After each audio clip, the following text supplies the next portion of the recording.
नमस्कार साथियों, मैं रमेश कुमार सिंह, अधिवक्ता, हाजीपुर सिविल कोर्ट। आज मैं तारीख बता दूं, आज तारीख है 8 दिसंबर 2025। एक मैं घटना से आप लोगों को रूबरू कराना चाहूंगा जो महादलित से संबंधित है। कहने के लिए तमाम नेता, तमाम संगठन, कई एक संगठन चलाए जा रहे हैं जो महादलित के उत्थान की बातें करता है, लेकिन सही मायने में अगर रास्ते पर अगर किसी महादलित संगठन को बुलाया जाए कि भाई इस तरह के समस्या को आप खत्म कीजिए, आप चूंकि दलित के नाम पर आगे बढ़ रहे हैं, तो कोई आगे नहीं आता है। तो इस तरह का एक घटना है जो मैं घटना का थोड़ा रेफरेंस देता हूँ। उससे पहले मैं कुछ भी कहूँ, उससे पहले मैं इनका परिचय जानता हूँ। अपना नाम बता दीजिए। जी, मेरा नाम हरेंद्र दास। का पिताजी का नाम बता दीजिए। रामेश्वर दास, ग्राम पंचायत राज मल्लेकपुर, वैशाली। जी, तो पूरा मामला क्या है बताइए। पूरा मामला है कि हम लोग का महादलित बस्ती का वह सार्वजनिक रास्ता है, तो मुकेश मेडिकल पीसीसी पक्की सड़क से गुरु रविदास जोड़ा मंदिर होते हुए मेरा घर और शालिक दास के घर, लालमोहन दास के सार्वजनिक चबूतरा बिंदा दास के निकट जुड़ता है। वह कच्ची रास्ता है, वह 40 वर्षों से महादलित का सार्वजनिक रास्ता है। आज तक वह पक्की सड़क में नहीं जुड़ा है, आज उसका ईंट सोलिंग तक नहीं हुआ है। इसके लिए हम माननीय मुख्यमंत्री बिहार सरकार भोला बाबू के मरने के उपरांत 2 दिन बाद रुस्तमपुर में भी उनसे मिलकर के आवेदन हाथों हाथ दिया और ऑफ-बीती सुनाया। आदेश के बाद डीपीआर बना, ग्रामीण कार्य विभाग से डीपीआर बना हुआ है 95,58,000, लगभग वह 2023 का है। आज 2 साल बीत गया है और आज तक भूमि पर कोई काम नहीं हुआ है। विगत 6 तारीख की घटना है कि अजय राय, पिता रामेश्वर राय, ग्राम सैदाबाद निवासी, उनके साथ असामाजिक तत्व के लोग मिल करके और पिलर खंभा खुटी डाल रहा था। यह देखकर जब मैं थाना प्रभारी राघोपुर के निकट पहुंचा, राघोपुर थाने में, और उनसे कहा कि ये मेरा समस्या है कि अजय राय भू माफिया है, हम लोग का रास्ता अवरुद्ध कर रहा है, आप इसको देखिए। थाना प्रभारी साफ लेने से इनकार हो गए और बोले कि हम आवेदन नहीं लेंगे। हमने जब रेफरेंस दिया कि मैं विसूत्री का सदस्य हूँ, राघोपुर विधानसभा संयोजक 128, आप यह आवेदन ले लीजिए। उन्होंने सीधा तौर पर कहा कि आप नेतागिरी मत कीजिए, तो यही डंडा से देख पीला कर देंगे और सारा नेतागिरी निकाल देंगे। इसके तत्क्षण बाद हम एसपी साहब को 6 तारीख को भी मोबाइल पर सूचना दिया कि थाना प्रभारी मेरा आवेदन नहीं ले रहे हैं, बोले कार्रवाई होगी, लेकिन कोई सुनवाई नहीं हुई। आज मैं पहुंच करके एसपी साहब के यहाँ आवेदन दिया हूं, देखते हैं कि कहां तक क्या कार्रवाई होगी। एसपी साहब के बाद और उसके बाद हम जिला पदाधिकारी समहर्ता को भी हमने एक आवेदन दिया है कि हम लोगों को समस्या का जल्द से जल्द समाधान हो और पक्की सड़क से जोड़ा जाए।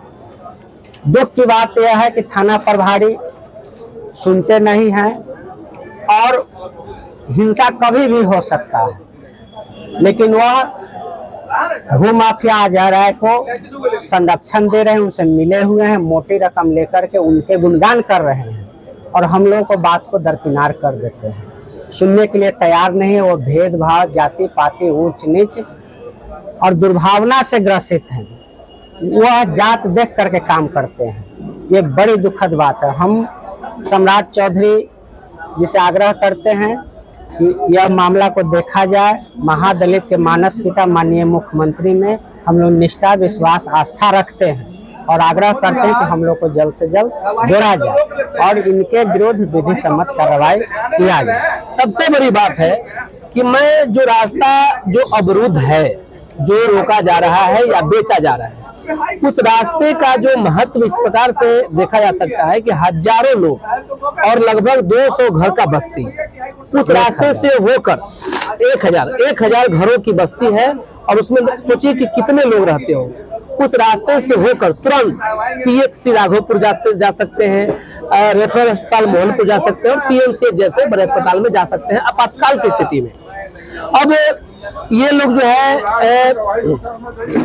ये उस पर बरसों से, हम भी इनके घर पर जाते हैं यदा कदा, तो उसी रास्ते से होकर जाते हैं। आज से नहीं, बरसों से वो रास्ता है। अब उस रास्ते पर दुर्भाग्य है कि पीसीसी नहीं बन सका, तो पीसीसी नहीं बन सका तो कच्ची सड़क है।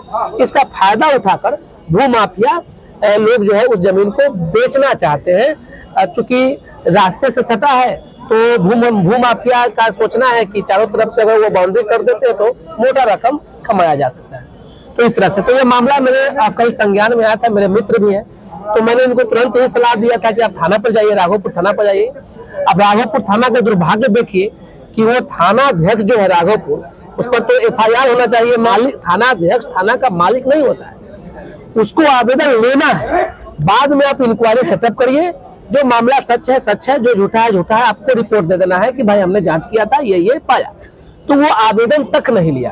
तो मैंने तुरंत आज इनको बुलाया और कलेक्टर वैशाली जो समाहर्ता सह जिलाधिकारी यानी डीएम साहिबा से इनको मिलवाने के लिए बुलाया था, लेकिन वो शुक्रवार को मिलती है। तो उनके कार्यालय में एक रिप्रेजेंटेशन यानी आवेदन इनसे जमा करवा दिया हूँ। एसपी साहब को चूंकि थानाध्यक्ष का बर्ताव इनके प्रति सही नहीं था, तो एसपी साहब को भी आवेदन दिलवा दिया हूँ। आगे देखना है कि क्या करना है। और एसडीओ साहब के पास भी मेरा केस चल रहा है, बहुत पूर्व ही केस फाइल किए थे धारा 166 BNSS के तहत। आगे मैं हाईकोर्ट तक भी जाऊंगा, किसी कीमत पर वह रास्ता ही रहेगा। अब चूंकि यह दुर्भाग्य है कि दलित महादलित करके लोगों को गुमराह करते हैं। अब चूंकि यही मामला अगर फॉरवर्ड से होता तो इसको इतना तूल पकड़ाता लोग, फॉरवर्ड से मामला होता और इलेक्शन का समय होता तो सारा नेता वही सूत जाते और मछली की तरह लोटने लगते। लेकिन चूंकि वहाँ फॉरवर्ड का मामला नहीं है और चूंकि तेजस्वी प्रसाद यादव वहाँ के विधायक है और बीजेपी को कहती है कि मेरी सरकार है, अब विधायक जी भी कुछ नहीं कर रहे हैं और बीजेपी भी कुछ नहीं कर रहा है। महादलित की बात है, हजारों घर जुड़ा हुआ है, इससे हजारों लाखों लोगों के वजूद की बात है, लाखों लोगों की सुविधा की बात है।